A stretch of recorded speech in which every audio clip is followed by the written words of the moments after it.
right, folks, welcome to another Monday night live with a bunch of questions. We're going to be answering all of your drone questions. Any questions you have, you put them in the chat. We have Jason in the back that's filtering through the questions. And then we also have Ethan and Ben. They're back there in the peanut gallery. And peanuts! I was looking for a reaction. And as always, sorry, I'm setting up here because I forgot to do that. There you go. I like to bring the feed so I can see what you guys are saying. Sometimes I can't read all the comments. That's why we have Jason in the back that's helping with all of that. But let's see who we have. We have Mike. We have Thorough Inspired here every week. We have Doran, Chris, Douglas. I see a lot of new names. Michael, Rat Motors, Jeff is here, Mystic Squash, FPV, One Big Fan. We have USA Drone Flyer, Afterres Media, Drone Lake Guy here, not with the cookie today, he's here with the bacon. Is that bacon? I think it's bacon. That's pretty cool. Chris, Curtis Warren, Mark Ballard. We have formerly film photography, I guess formerly film photography, which probably was called film photography at one point and not anymore. We have Vyong, we have Jenna Mary, photography, Times Leader Video, Jillian B from the community. We have Brian Kuhn, Mike, DK4 Drones, Caden. Man, we have a lot of folks. Welcome, welcome, welcome. Texas Drone Company here. That's Jared, our friend Jared from the mapping course and the LiDAR course now that we just released. Vic is here. Vic from Vic Moss Photography. We have a good crew. I think we can get started. Quick update. What have we been doing? What have we been doing? We dismantled the stage. We dismantled the stage. Yeah, a new building. So for those of you that weren't on the Friday live that we have, the happy hour in the community, we did get the keys to our new building. We're not moved in just yet. As you can see, this is still the old building. It's going to take a little while, but at least we have the keys. We went in there on Friday with the entire crew, and we did a bit of a rage day. We just broke stuff, and there's a big stage inside of that building that needs to go away. So we spent some time with the big hammer and just trying to break it down. It was a lot stronger than we thought. It was actually built pretty well. So there's going to be some more work that needs to happen. We took down some old cables that were in there. Just a fun day in the new building, just to kind of get it rolling. We're still waiting for permits to start construction and redoing what we need to do. We got to build some walls. We got to add electricity. We have to build the new sets. We have to build a new cyclo, the green screen. There's a lot of constructions that need to happen. We'll have 3 fully dedicated sets in there, plus the option to probably add 2 more. These sets are going to be massive. This is actually a fairly small set that we're in here, but the new set that we built over there is a 20-foot wide set. We'll have 3 of these. A cool set that's going to have some special tech that I can't talk about just yet. We'll have a bigger green screen so we can do more production for our new courses that we're releasing. Yeah, there's a lot of cool stuff that is happening. And we should be moving in there in October of this year, hopefully. That's kind of the goal. We're here into this building until the end of December, so we have a little bit of time to transition, but we'd like to be in there before the new year and obviously before Black Friday and all of that shenanigans. So yeah, that's kind of the update on the building, but we have the keys now. It's ours. I changed the locks already and spent quite a bit of time in there this weekend just doing ins and outs and just getting a feel for the layout, and it's exciting. Ethan and I spent the afternoon kind of looking over our IT plan, which was fun. I think we've got everything figured out, so we're sending this to the professionals now for a review, and then after that to the architect for basically going into the plan. So that's also pretty exciting. And then we reached 100,000 remote pilots trained, which is amazing. First in the country, as far as I can tell. I don't think anybody is even close to that at the moment. So it's a big milestone, as you can imagine. 340,000 people in our system right now, 100,000 of them in the remote pilot course. I think as far as enrollment, we've passed 600,000 enrollment in courses because each person is enrolled in more than one course. So if you think about it, more than 500,000 enrollments in our courses, which is just mind-blowing to me. I still remember when we reached 10,000, and I thought that was a big deal. That's just just so cool. So thank you all of you. This couldn't happen obviously without all of you helping and obviously enrolling in those courses. So we also we released 2 courses last week, one more this week. So last week we released the LiDAR course, which is the 4th iteration of our mapping series, if you want to look at it this way. Jared, who's in the chat, is the one that's teaching the course, and he goes over how to use LiDAR. Now, it's not really a standalone course. It was designed to add on to the knowledge that you learn in the mapping classes. So if you're in the mapping course, you want to kind of complete the collection, then that's the course you want to get. And then late last week, we released our search and rescue course that we did with Kyle Nordforce from the Weber County Search and Rescue. Really cool course. There's been actually a ton of enrollments in the last couple of days in that. So it's on sale right now as the release price. So make sure that if you're interested in search and rescue, he's going to teach you everything, how to use the drone and how to communicate with the team, how to pick the right drone, how to operate at high altitude in cold weather and warm weather. The technology, including thermal and other things. Just a great course. If you haven't seen the video, we posted a video today. Don't leave right now to go watch it, but when we're done, make sure you go watch it. We released a video that kind of shows how a search and rescue scenario happens. So we went to Utah to record pieces for the course, but also record this, we call it mock scenario, where somebody gets lost or gets stuck, and then they go and get them, and they kind of walk you through the process of making that happen. So yeah, go and check this out. And then, Mapping is getting 2 more added on sections, Web ODM and DJI Terra. Oh, awesome. Yeah, so 2 more sections. If you have the mapping course, we'll be updating. As we always do with our courses, we keep them up with the trends. So Web ODM is going in there. Jared recorded a whole thing. A lot of you asked for free software to use and get started. So Web ODM is going to be that. And then DJI Terra, which is also something that kind of came out right around the time that we recorded the course. So we didn't have it fully in there, but now we do. So, and that's coming out pretty soon. It's not updated yet, right? You've been working on that, yeah. In the next couple of days. So keep an eye. We'll send an email when that happens so that you guys know what's going on. And then the last thing I think is our subscriber count, right? We're inching on 100,000. I'm looking at the counter over there, and we've got 72 people to go. So I hate to say this, but if you're watching us on a regular basis, you like the content, and you haven't subscribed yet, make sure you hit that subscribe button, and then put us to maybe 100,000 during this live, which would be pretty cool. I know the whole team here, the production team, has been looking at that number and making sure it pops to 100,000, and we're pretty excited. This is the rumor that I hear, that if we hit 100K during the live, Greg is going to shave his head. That's what I hear. It's just the rumor on the street. That's the way to get it. Well, if you lied, I think you're going to get... by 4? It just instantly jumped up. Trust me, you would not want to see me with no hair. I've got cuts right here in my head. I've got big scars right here. What happened? And I had to get something removed. I had an operation right here, so I got a big scar. Yeah, my horns had to be removed. And then I've got another lump right here in the back, which would not look good at all. So I don't think I'm one of those guys that... You know why? Because I would have to grow a goatee if I lost my hair. So... And then be a bass player. Yeah, and then I don't think that would look good. So I don't think anybody wants to see me with no hair. So unsubscribe. Yeah, people are going to start unsubscribing because of that. But we'll keep an eye on it. We've got an hour, so you guys have an hour to do your job and subscribe to the channel. I personally hate asking for subs. We used to do it in the past. I never really felt comfortable for it.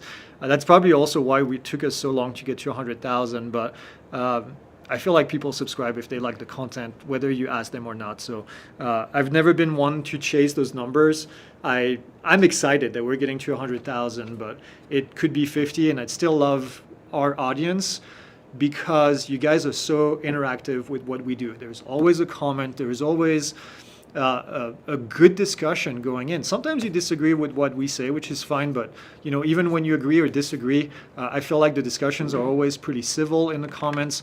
I hardly ever see any comments that are disrespectful, and it's great. It's great to have such a good audience. So that's all I'm going to say about that. Okay, should we start the questions? I see a lot of questions already. Mike says, what are the rules for police flying and hovering drones over a crowd of people at a festival for surveillance? Drone scanner led me to police. I can't ask about the flight. Seem risky. So they have the ability to get approval just like you can with a waiver. So it is, I mean, potentially 100% legal as long as they have the waiver to do so.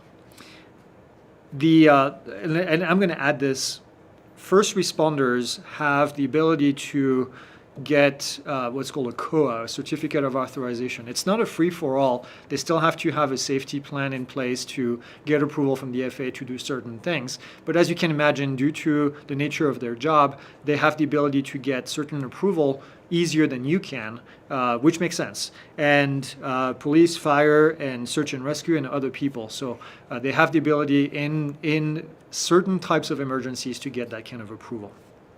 They can also get it through a waiver process, just like you can, which takes a little bit longer, but it is available.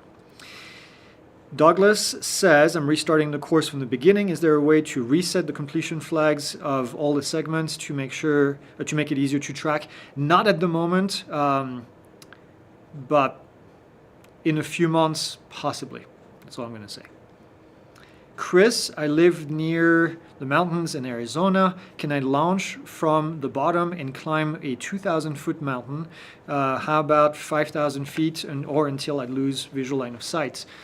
You can absolutely fly higher than 400 feet, but never more than 400 feet AGL. So let me explain.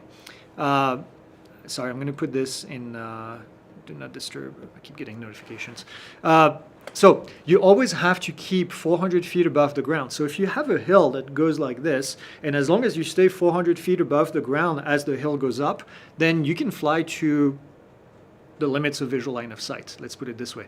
We do this on a regular basis. We've been able to climb to 1,200 feet, 1,500 feet, as long as the drone is big enough that you can still see it, and as long as you can still see the airspace around you and maintain control of that, command of that airspace, then you're good to go. But yep, you can. Just maintain 400 feet above the ground. One big fan says, when will Greg go viral? I want to buy stock. Good question. You were viral a week ago or so, right? I was viral. Yeah, I was pretty viral. Yep, and then everybody else in the family became viral after this. It's lasted for the last 2 weeks. So when I go viral, you usually don't want that. Yeah, it's always fun because when you have kids, one of them goes viral and gives it to everybody else. As far as viral videos, I don't know. I don't think we've ever had a viral video. We have one closing in on 1 million views, which I think for us is a pretty good score. Keep in mind that we're a channel that talks about something that's very, very specific, drones. We don't do tech reviews that are very generic. We don't do, we're not MKBHD or Linus, even though people say I look like Linus, which is funny. But so I don't think we'll ever be the viral type of channel. I'm okay with it. I don't know that I want to be viral and famous. Everybody wants to be famous except for me, I guess. I don't know. Some people. It's not. When you hear people who are famous and talk about being famous, I think it's, what's his name from The Mask? Jim Carrey. He has a very famous quote that says, I wish everybody could be famous for a short period of time to realize that it's not the answer to their problems. And I think that's very, very true. Vic says, you're famous, own it. I do get recognized a lot at trade shows, but I don't think that counts as being famous. It's just because I'm in the industry a lot. Formerly Film Photography says, if I'm doing hyperlapse video of a local traffic intersection and record an accident, am I witnessed through the remote? Am I obligated to take the videos to local law enforcement? I don't think there is any requirement if you film an accident to share it with anyone, but I'm sure somebody would love to see the footage to figure out more about what happened. So I don't think there is a legal requirement, not that I know of, but probably a good thing to do. The Bonaire drone says, what is the best drone for search and rescue to be used in inclement weather and has night vision? That would be the Matrice 30 with the H2, no, the, wow, I can't remember the name of the payload that had the night vision. You're talking about the Matrice 300. Well, no, the H2 and the Matrice 30 has a version that has night vision. I just don't remember the code from the top of my head right now. Isn't it? M30T? My Matrice 30, man, Jason will know. He'll come in here running and help me. Do you think the DJI ban will go through, and why would they ban M30N. M30N? And then the H20N. Well, the H20N is the payload for the Matrice 300, yeah. But M30N is the one that has the night vision. M30T is the thermal version. Thank you. Brain farts every once in a while. Back to the question. Do you think the DJI ban will go through, and why would they ban DJI when the option to share data is optional? That makes no sense, therefore making the legislation untrue. This is where you will see how, what's a nice way to say this? Corrupt the legislators are.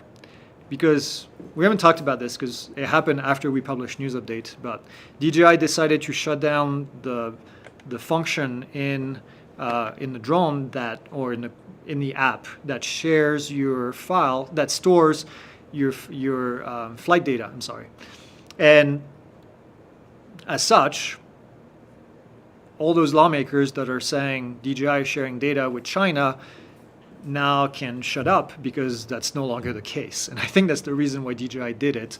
They basically said, well, you know what, let's just shut it down, and now nobody can complain about it. So let's see how disingenuous these people are, and what kind of new BS they're going to try to feed us to create a rule that's going to ban DJI. So if it was all about data and data privacy, well, you don't have a leg to stand on anymore, Ms. Stefanik. So what are you going to come up with now to screw up our industry? Waiting. Looking forward to it. Next question. Sorry, I tend to be extremely sarcastic with this woman because she's... We don't have a bleeper, do we? Can't No, bleep. we do not. Yeah, okay, I'm going to hold it then. Airborne. I'll hold it. Gina Murray Photography says, what's this thing I hear about DJI removing the call log thing? Have you heard of that yet? Thanks in advance. Okay, so let's talk about this. So DJI, a couple days ago, on Friday, I think, released that they will no longer allow you to sync your flight logs to your DJI account. They're disabling this only in the United States, by the way, because the United States is the only country right now that is trying to do the DJI ban. That should tell you something right there. But DJI is disabling this function completely. So in the past, if you were using the DJI cloud, your DJI account, to save all of your logs, and then maybe using something like air control or using something like air data to look at your logs, you can no longer do that. Now you can do it technically by hand by downloading the flight logs from your drone and then uploading them to those websites. But DJI basically said, no more, it's not going to go on our servers anymore. So that's it. That's really the end of it. And yes, it has been confirmed by DJI. It's been confirmed by others, and it's happening on the 12th, which, if I look at my watch correctly, it's in 2 days. There's a date. There's a reason for that date, by the way, is because of the proposed Senate bill that is around the corner that we talked about on Friday News Updates, where they plan to have all this regulation that would potentially ban DJI because of the supposed risk to data security. So I think they're basically DJI trying to shut down any of those lawmakers by saying, not a problem anymore, so what now? So, yep, that's it. When do we get to see Greg's drone tattoo? Greg does not have tattoos. Yeah. Once we hit 100K. Once we hit, there you go. Once we hit 100K, I'm getting a big DJI logo on the back. With a bullseye around it? This big. I'm gonna have to build muscle, but this big. That's for all the haters out there, and there's a few of them. This is a fun one tonight. I'm in a good mood. Leslie says, is there a worldwide app that is up-to-date and reliable with information on FRZ? FRZ being flight restriction zones. So Leslie, it depends on what you define as an FRZ. So FRZ, the only one legally that the FAA has as defined as an FRZ is the one around DC. There's 2 rings in DC that are called FRZs. Otherwise, the FAA calls them restriction zones, restricted areas, prohibited areas. There's a lot of different terms in the official term. Now, DJI has their own limitations that sometimes people call restriction zones. So it depends on how you define it. But as far as worldwide app, the best thing to look at as far as FAA restriction of airspace is something like Aloft Air Control, which is an app that has all of these restrictions in one place. So that's what I would recommend. I'm guessing that's what you're asking for. How do I obtain CBO printed rules? Also, is DJI planning to sell propeller guards for any of its mini-series? I'm 99% sure that DJI already has prop guards for all of their minis. And then as far as CBO printed rules, another thing as far as I'm concerned, you can go to their website, download the PDF, and then print it yourself at home on your printer, or going to something like Kinko's. Is Kinko's even a thing anymore? Like, you know what I'm saying. I don't know. You probably never used Kinko's anyway. Oh yeah, you have? Yeah. Really? Ethan's gotten kinky. Okay. Earl says, love your videos. Thank you, Earl. Jared says, what's the best setting to get the best parallax effect? So the best parallax is going to happen when you have a lot of zoom and a lot of lateral movement, or up and down movement, really, any kind of movement. So the best setting is if you have a 7x zoom on your camera, like the Mavic 3 series, or a 3x if you have the Air 3. That's what I would use. The 7x gives you amazing parallax because it brings everything from the background much closer kind of in the image and makes it turn. Also, the best situation to do this is when you have an object really close and an object very far. So let's say you had 2 mountains, one right here in front of me, one further in the background, and you focus on this mountain right here. Then as you start to do the parallax, the background in the back is going to move very quickly. So you'll be able to see that moving very fast when the foreground here where the object is located is going to work best. So the best way to do this in practice is to have somebody on top of a mountain and then zoom in onto them to make them like right in the middle of the frame, and then start to rotate the object as an orbit, the drone, I'm sorry, as an orbit. And as you do this, the background behind it is going to move very quickly. That's what makes it a cool parallax. That's what I'm going to say. We have, by the way, a free course called Drone Cinematic Moves, something like that. And it's free, and it's going to show you a bunch of different cinematic movements. And I would recommend you go and watch that. First Medic says, are you taking pictures, videos to document the development of your new building? Yes, we are. We did some time lapse on Friday. I forgot to do them this weekend when I went, but I didn't do really anything that was major. But yes, we did before pictures, a ton of them, and we're going to do after pictures and put that all together. Hey Greg, blah, blah, blah. My question, what is the difference between the LFR and MPEG-4 data from the DJI drone to the RC remote? It seems in 4K mode the resolution is much better for editing. What's LFR?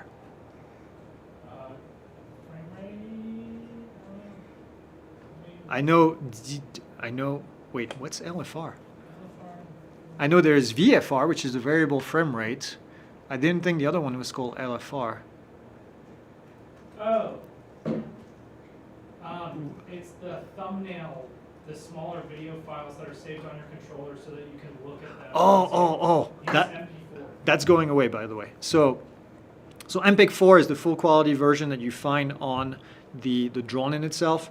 The LFR is the low resolution thumbnail kind of that gets recorded to the controller. That function, by the way, is going away with the syncing of files. So there's no more thumbnails that are going to be saved to your controller, and then there's going to be no more, from what I understand, no more small preview that goes into the controller, which sucks because that's been useful in the past when we had that issue with the drone when the Mavic 3 crashed, the Cine. I went back to see the latest data that was on there that was recorded, and I was able to, well, use that to figure out exactly what happened. So, yep. Next, Herb says, I watched a lot of different videos, and it amazes me when they fly and they have no V-loss. In the comments, I always ask a simple question. Did you have a V-loss on that video? I have yet to get a response. Yeah, no, that's the internet for you. People break rules by filming themselves and driving 120 miles an hour on the highway, and some people do that with drones. You flew beyond VLOS. I did fly beyond visual line of sight, get it recorded on the video that we published Yeah. legally. Did you hear from the FAA yet? I did actually. They said that was an awesome video, for real. I kid you not. They one of my FAA contact messaged me today and said it was a great video. What is a good place to get inexpensive drone liability insurance to travel to Europe? I do not know. Anything affordable, even with high deductible. I don't know if the local insurance companies will give you coverage outside of the US. So that's a question for them. I don't know. I'm not sure. Teabag says, has anyone experienced flight limitation using DJI Fly? I was on a mission and couldn't fly beyond 500 feet in any direction. Yes, so that's usually in beginner's mode. Did you turn on beginner's mode by mistake? It could be. That's all I can think of, but I didn't think it was 500 feet either. Was there a warning message? Was there an error message? I don't know. I'm not sure. Can I use Pilot Institute as a way to track my employees' training? What do you mean, Jared? He just wants to, like, DJI tracks us. He wants to track. Oh. We do not do tracking. Sorry, I missed the sarcasm. Yeah, no, Pilot Institute keeps track of your employees' GPS data in their van and all of that. It's all centralized, and it's all sent to China as well. So, guys, gonna get me in trouble. Our subscriber count just went down. Oh yeah, it went down. It did. I thought it did. What are we at? 59. Let's give it a live count. 59 more. 50. You guys can do it. 59. What are we at? We have 214 people watching right now. So far, we've got a shaved head and a tattoo on the table. No, tattoo on top of the shaved head. Holy mollies! I'll create some fake accounts right now. But if I grow hair back, you won't see it, right? Can you Yeah. grow hair on tattoos? Oh yeah. Okay, Yeah. so then we're good. Yeah, big DJI tattoo. No, you know what? An H, like a landing pad on top of the bull head if we get to 10,000. Oh, we lost one. We did lose one subscriber. No, we didn't too. If you do that, we have to land a drone on your head. Dude, that's it. 100,000 in the next 30 minutes and shave my head and put an H. Or let's put it this way. Before we shut down this live. it needs to Someone happen. please be screen recording this so this video doesn't get deleted tomorrow after we do it. No, I just need to shut down the live, so I just need to pull the power or something. Okay, Leisure Pro says, just got my t-shirt for my 90. Awesome. So for those of you that don't know, if you get 90 or more on any of our courses that helps you with an FA exam, you get a t-shirt. So congratulations, Raul. Bare Necessity Aerial Photography says, what do you think about DJI not syncing any data at all moving forward? Well, I got two thoughts. I think it's a great middle finger to the lawmakers, and that shows that they don't care about the data, obviously. And second, I think it's a little too late, quite frankly. I think that should have been done a year ago, 6 months ago. I think they were under pressure to make that happen. And this is just me. I have no insider information. And then I think it's going to change absolutely nothing as far as the lawmakers, the naysayers, are going to continue to say that it's a security threat and that they're doing it differently behind the scene and that this was just a promo. I don't think DJI can win this battle with the current lawmakers because they have a goal and they're going to do everything they can to do that, to make it happen. So that's me. The DJI ban, I've been seeing both that current drones will be grandfathered in and also that the all FCC license will be revoked. In the worst case scenario, what is the truth here? We've been told that it would be only for new drones, although we've been told that by people that I don't trust, aka lawmakers. So who knows? I think it's going to be way more difficult for them to retroactively take back FCC approval. And I think if they did that, you still have the drone in your hands and you could still go and fly it. And so obviously you'd be subjecting yourself to potential fines from the FCC if they find you. But I don't know what FCC agents look like, but I don't know that the FCC goes around and scans for FCC signals that are not approved. I don't think that's how it works anyway. So FCC approval grants you access to a specific band and like 2.4 gigahertz, 5.8 gigahertz, that kind of stuff. So I don't think they could even find devices that are flying that are not FCC approved. How close is too close to emergency situation areas such as car accidents, fire, if I'm working on a project in that area? Too close is when you interfere with manned aircraft operation. And that can look like a lot of things. There could be an observer on the ground that's waiting for a helicopter to come in and they see a drone. And when they do, typically the helicopter will not go and land over there. So I would say too close if you're visible from that site by anyone that's working on that site, that's too close. If you're using the 7x zoom to look from a distance, you're probably okay as long as you stay low. Does the new flight over people rule change anything regarding flight over traffic? It does not. The approval that we talked about, and these are not new rules. I do need to mention that. These are not changes to the current regulation. The current regulation is still the same. There has not been any changes to 14 CFR Part 107. The only changes is that now it's easier to get a waiver to waive Part 107. That only applies to operations over people at the moment. Flying over moving vehicles is different, and I know the FAA is working on making that easier as well. And okay, I'm going to add two more things because I know these comments have come up quite a bit. Yes, you do need to have Part 107 to have access to waivers. There is no way at the moment, and I don't think there will be ever a way for recreational flyers to fly over people and or moving vehicles. And then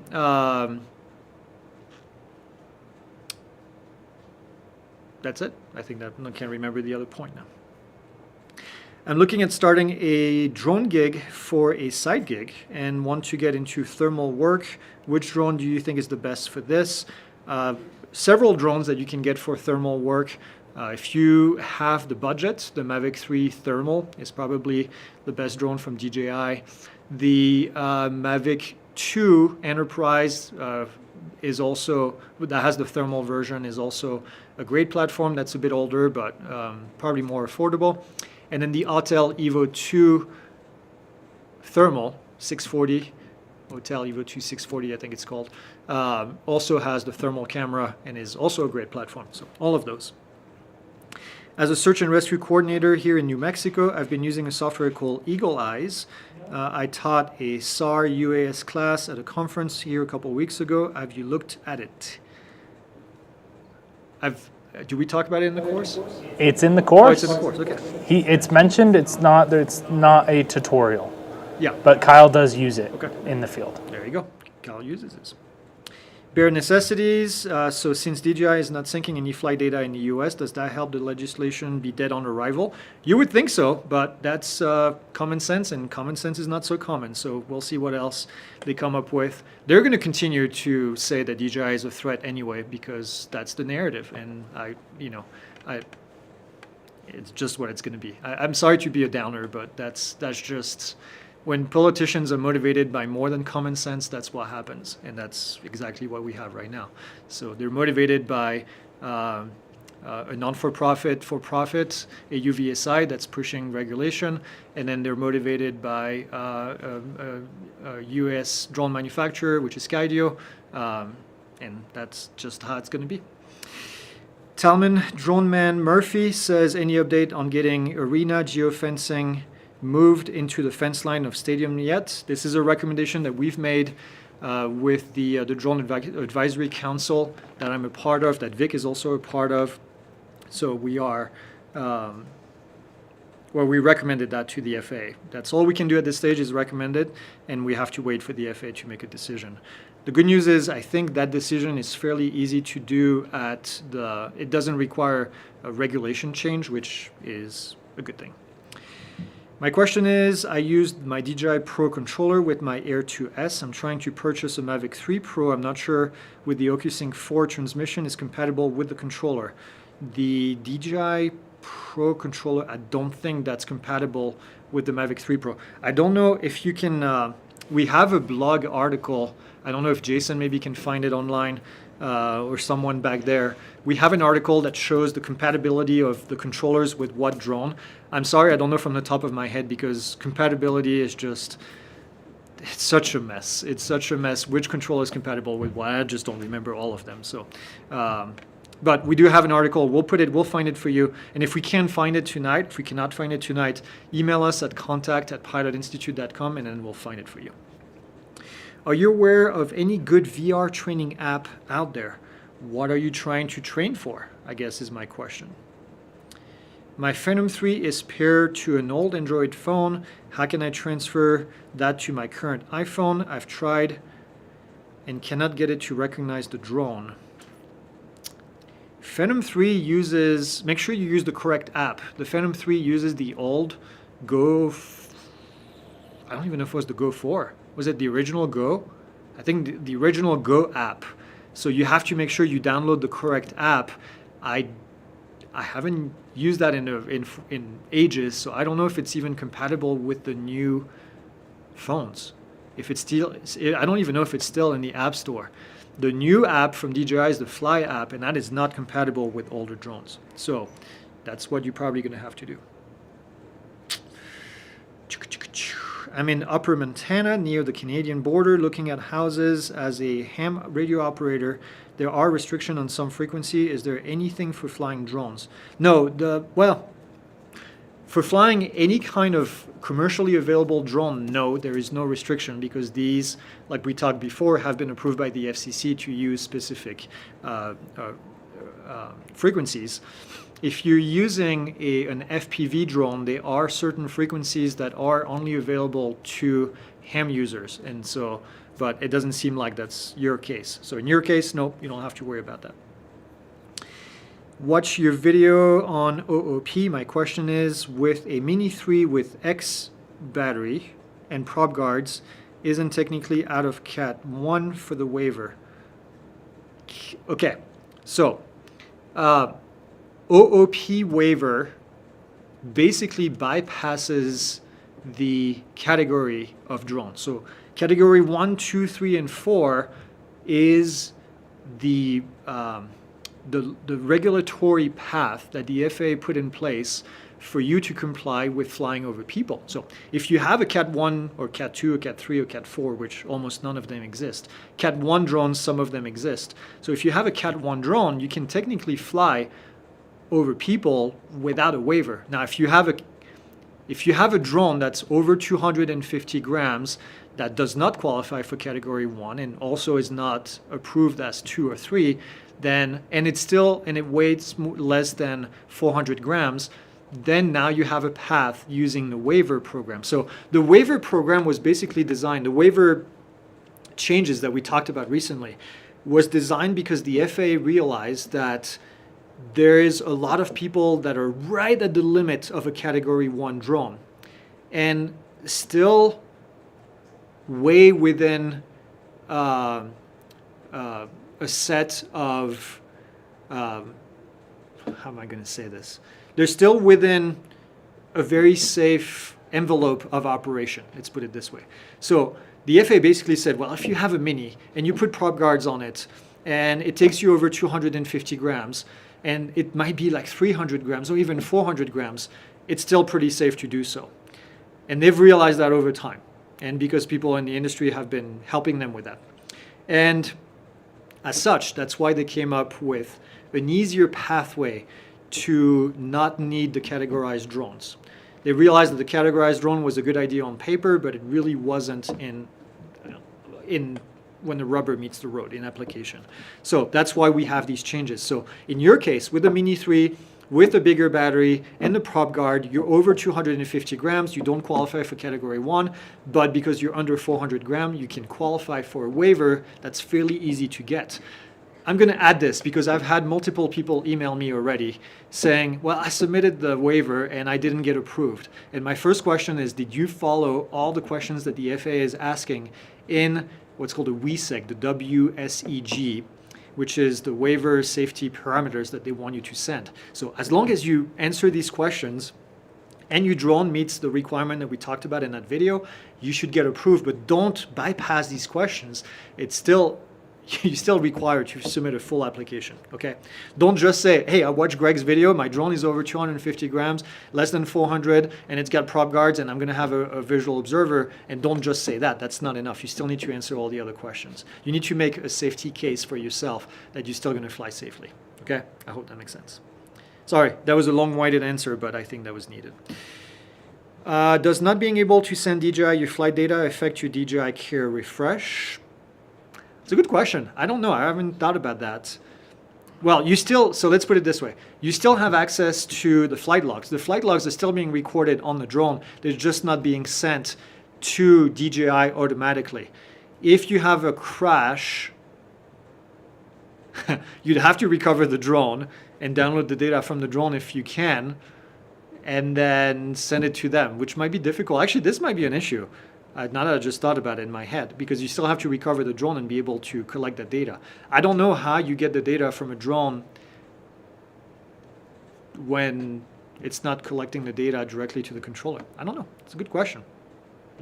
You can send that to Skydio, and they'll give you the answer. Sorry, that's sarcasm.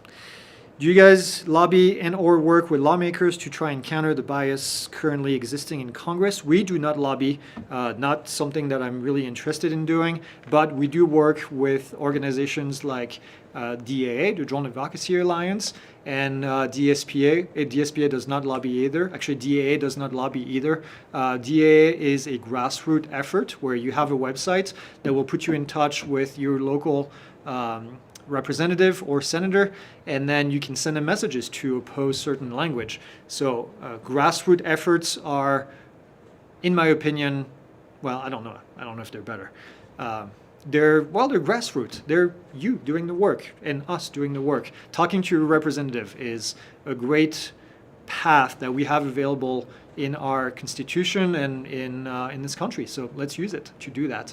Lobbying is using money to hire someone that's going to go and put pressure, which is what AUVSI and Skydio and other companies are doing to push this kind of regulation against you and me and everybody else in the industry.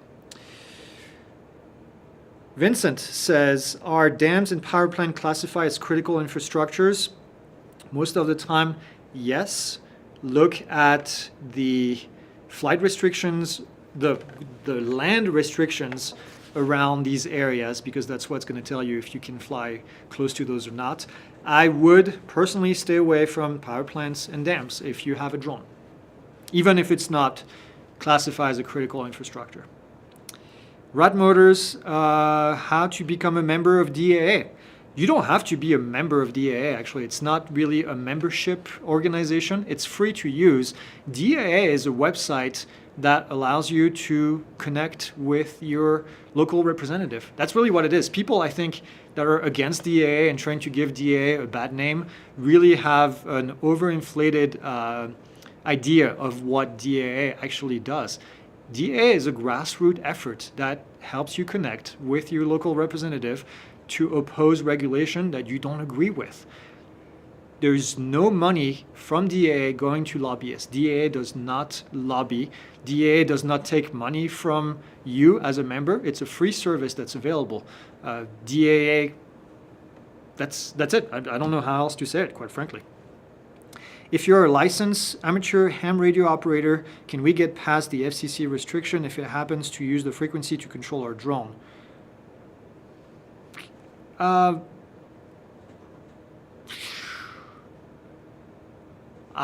don't know. I'm not knowledgeable about FCC regulation enough. I guess my question would be, does your ham radio operator's certificate license give you access to 2.4 and 5.8 gigahertz? That would be my question. I don't know. I think it does, but you can't control a DJI because it's encrypted. You could do a home bill. Yeah, I don't know. That's unfortunately, somebody else may have the answer in the chat, but I don't. Sorry, that's probably something that I need to. Jason would know. FCC license, Vic says, is specific to the craft it is assigned to. It's talking about part 15, which, so for FPV, you have to get a FCC to transmit above 250 milliwatts. Yeah, So- 250 milliwatts. But what he's asking is not this. He's asking is, Right, so you would just have, if they revoke the FCC certifications, you would have a device that's not approved for certain powers. So potentially, yes. you potentially would be able to get approval to do that. Correct, you would potentially be able to use that FCC to get around the FCC, Really? the removal of the, yes, unless the FCC completely bans that transmitter from the United States. Interesting. A- Okay. A Well, ban and a revoking of the a- existing certificate. of the certificate, yeah. Well, we'll find people that are more familiar with this regulation, but I would love to get the answer. Actually, I think that might be an amazing workaround because the FCC license is not, the FCC certificate is not difficult to get. Heck, we'll do a course. We'll find somebody trained on doing this. We'll do a course, offer it for free to anyone to go get there. If that's the case, then perfect. I need to buy the certificate. Man, that would be awesome. They'll find a way. Am I wasting my time hoping Autel will do quality software updates for the Lite series? So much potential wasted. I don't know. I don't have an in at Autel anymore. They've been fairly quiet with consumer drones, I think, as you may all know. It's been a while since we've seen a consumer drone from Autel. We've seen a couple enterprise drones that are, to me, in my eyes, great quality drones. But as far as the consumer side, I think they've abandoned that market for now. What do you think about the new DJI Mini 4K? I did not get my hands on it. It's from the look of it, it looks like a great starter drone at a very cheap price. You get a GPS drone that has the ability to film in 4K. If I was going to say, if you're very limited in budget, that's the drone you probably want to get. Now, again, I haven't flown it, but it's based on the DJI Mini 2. Mini 2 with a 4K, an updated payload on it. I mean, the Mini 2 was a great platform to start with. It had great connectivity, and if you put a 4K camera on it and it's super cheap, then heck, why not? So I would say, yeah. Project says, wow, it is really 10 minutes left, that's it. I'm currently taking your Part 107 course. Do you have other simple questions from each section besides the quizzes, or is there a site that does? No, there is not. We have like 350 questions. We're about to add a couple dozen more to the course.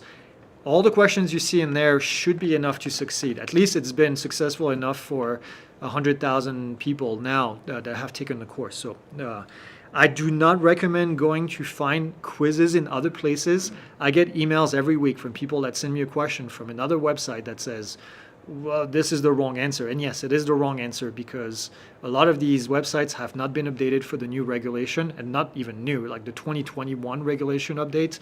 They haven't been changed. There's no questions about categories of drone, about remote ID. So I've even seen websites that, like the King's website, which is supposedly, a good resource, that has questions from the private pilot database that have nothing to do with drones, that are never going to be in the drone test because they're not even in the ACS. So I hate to say it, but stick with the ones in the course. I know they work, and I know other people have succeeded by doing that. You got this too, the flashcards? Yeah, we have the flashcards as well, which are a slightly different way of looking at it. So they're free flashcard. There's an app you can download. There's quite a few of them in there that's going to help you with that. Alien Drone, Keith, what's going on? Have you found any company making or planning to make ASTM approved parachute for consumer drones yet? Yes, I can't say their name just yet, but we've been talking with people, and hopefully we'll see a Mavic 3 ASTM parachute. I don't know about other drones, but I'm also wondering if it works on the Mavic 3, I don't know why it wouldn't work on the Air 3, which is not that much different in size. So I don't know, but I know some people have been talking about. Some people have been talking about. I know there's a Mavic 3 one that's coming around the corner, and AVSS, a company that we talked to, that's one of the 2 or 3 that are making parachutes that are ASTM approved right now. AVSS just released today that they are launching a Mavic 3 Enterprise parachute, and when we did an interview with them on Pixel Drone Show, he mentioned that Kyle mentioned that he was going to have a Category 2 approved Mavic 3 drone very soon based on that parachute. So that's coming up.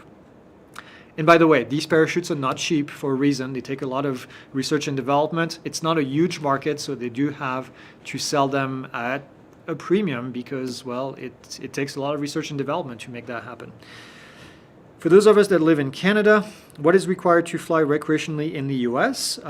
You need to do the same as everybody else, which is take Trust, which is free. Trust.pilotinstitute.com is where you can do it for free. We're one of the approved providers by the FAA. You need to follow all the rules in there, which we're going to teach you in Trust. And I recommend that you take the course called Recreational Flying Made Easy on our website, which is also free. And it's basically Trust on steroids. I'm going to show you how to request airspace approval, how to do your first flight, even though you might not need that. But we're going to show you tips that the FAA doesn't show you in Trust. So, for the commercial projects, would you prefer DJI Mini 4 Pro or Mavic 3 Classic?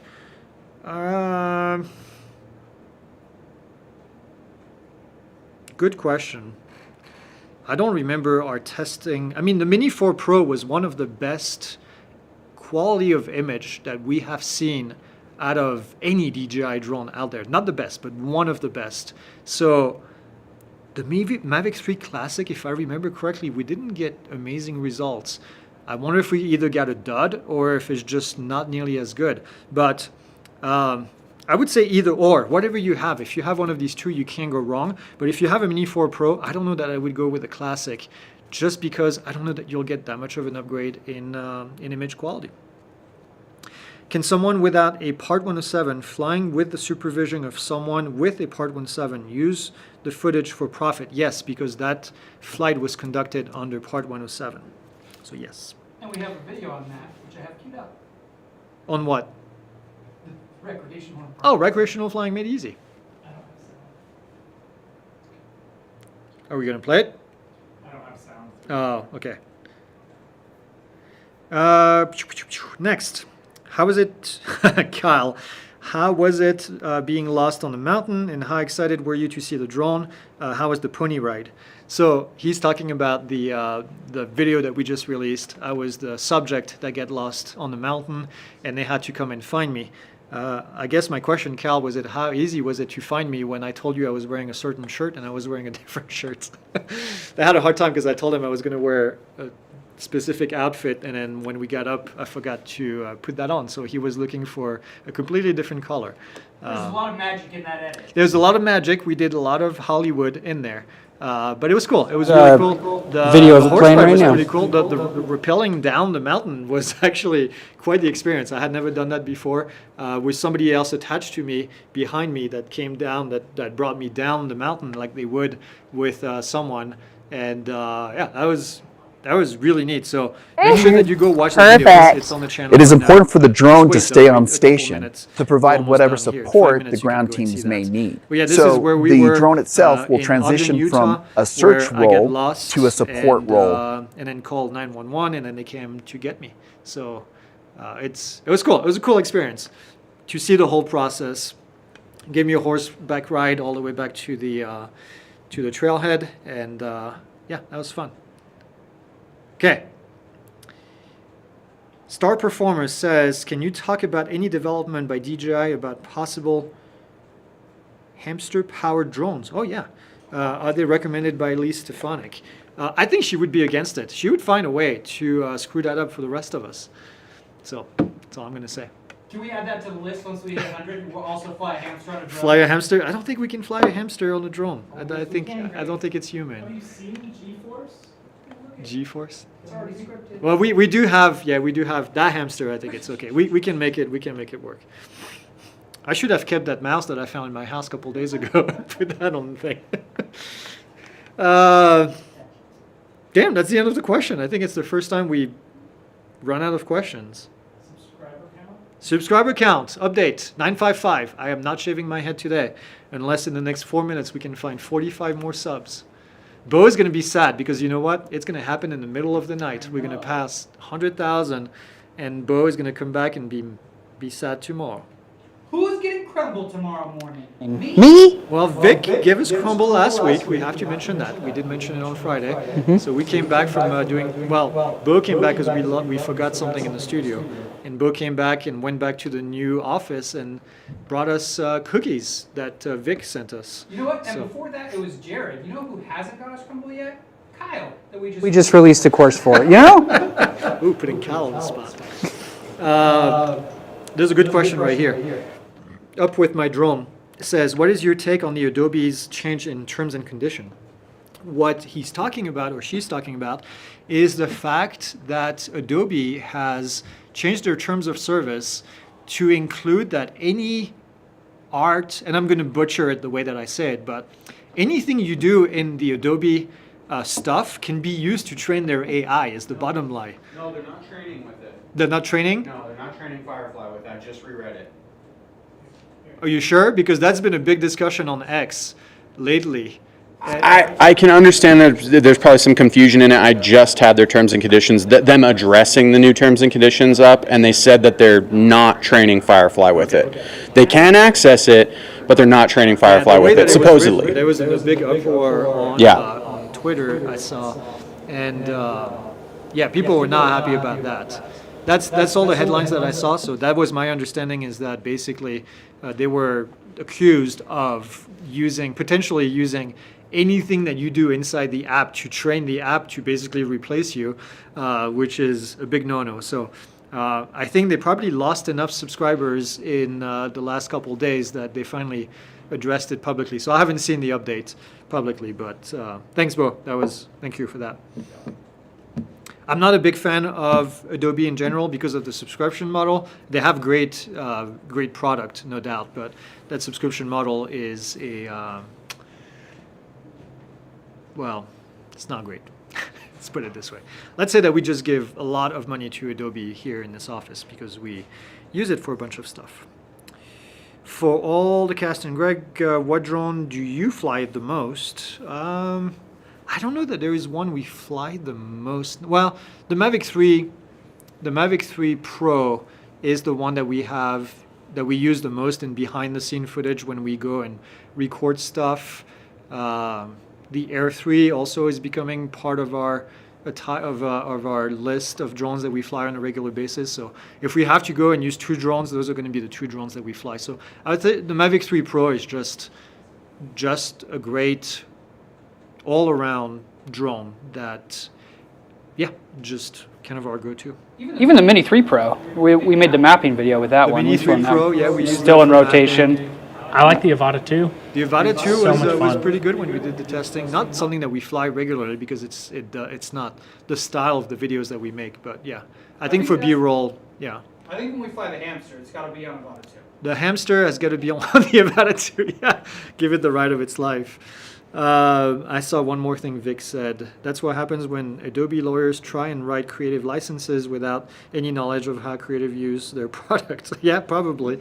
That's probably true. Okay. I have a Part 107 license thanks to PI. What do I need to fly recreationally in the EU? Your Part 107 doesn't mean anything in Europe, let's put it this way. So you need to follow the rules in Europe to fly your drone. So it depends on the country, and make sure you go and read up on that depending on the country you're going to. When I flew in France a couple years ago, I took the Mini with me, Mini 3 or Mini 4, I don't remember now. But that drone was, the reason I took that is because it was sub 250. It had a lot less regulation. As long as I didn't fly over houses and stayed in the areas where there was no real airspace, then I could do that pretty easily. So that would be my recommendation, is using that. Rhino Duck 19 says, I can help the EU guy. Well, awesome. Thank you for that. So if you guys want to take it offline or whatever, that would be awesome. We appreciate that. What are the rules for the picture of the month? The rules are that you need to have taken the picture. It needs to be a sunset picture or sunrise picture for this month. And then it needs to be taken from a drone. And then you need to be a member of the community. And you need to use the email that you used in the community so we can verify that you're a community member. That's it. Easy. Okay. Anything else? 960. 960. I guess I'll put the razor back on the charger for 200,050. That's the next stop. Dutch bullet. I like my hair. I do But like my. we're still gonna do crumble. And a tattoo and fly a hamster. The tattoo is still going to happen. I do want to get a tattoo, actually. We've been talking about this, so. It's And not going to be a crumble. DJI tattoo, by the way, but. Maybe we should live stream it. Live stream the tattoo? I don't Yeah. think anybody cares about seeing me get a tattoo. One person did. Well, yeah. I don't know. I don't think anybody cares about my life all that much, which is good. It's a good thing. Aww. All right. That's it, folks. Yeah, no other questions. We have Friday news update coming up. And then we have Friday night, we'll have our happy hour. What are we going to do during that one? I don't think we've picked up a theme. I wonder if we should go to the new studio and do a tour. It doesn't look like much right now, but it would be cool to show it before. Okay, that's it. We will see you next time. Well, that was a terrible ending, but Do it again. peace.